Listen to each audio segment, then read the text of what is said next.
Hey guys, this week we had Kong Skull Island drop in theaters. A big tentpole blockbuster action movie. And this movie is huge and humongous, and it's got tons of cast, and it's got the perfect energy. And so in response to that, we just had to watch Boy and the Beast, an animated Japanese film. Yay, foreign films. Yeah, Mamoru Hosoda, who is the director of this film, did a great job at making these deliberate choices that overall flesh the movie out and make it feel like you really are watching two worlds at once and sort of watching the intersection between the two at times. At the center of this, of course, is Ren and his character interactions, especially as he travels back and forth between the human world and the beast world, are very deliberate. They're very well done. I definitely believe the things he was doing, especially as he grows up and gets older and starts to go back to the human world and start picking up things that we would normally take for granted.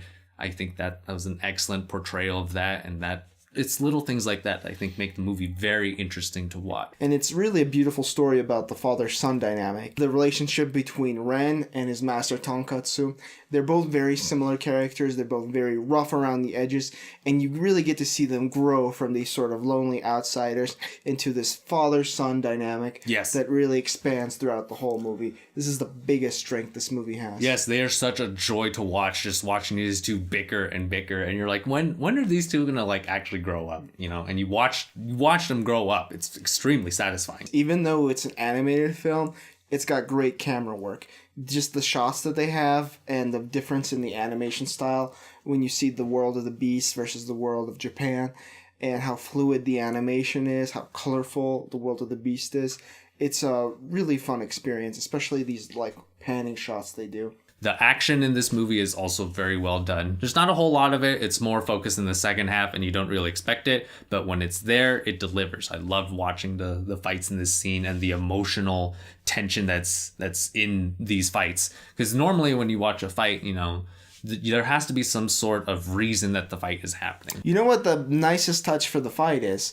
They really, they fight like men, but then they bring in this element where they become more animal-like, more beast-like. And I think that was a great, great touch to remind us that these are still beasts. And I found the touch when they turn into these giant beasts just perfect and spot on. Overall, I think this is a movie that you can really connect to. There's that connection of what do you do when you're lost or you feel unguided or you're trying to find a sense of direction, but the people who are guiding you just don't know how to guide you. And so this movie is great at depicting that feeling of helplessness and what do I do? So for that reason, I think this movie is great and it's solid and you'll love it. So final verdict. I give this about an 80. I think it's a must-watch. There is a few parts in this movie that I thought you could cut out for the sake of time and improve the pacing, but it's not that necessary. I think this is definitely a quieter film that you will definitely enjoy, especially in contrast to all the usual stuff that America puts out. So I give this a 90. Definitely give this a watch. Not gonna lose! Fight, Kumatetsu! You've got a push! Don't let him overpower you! Give him everything you've got! Mitsubishi Honda Sushi.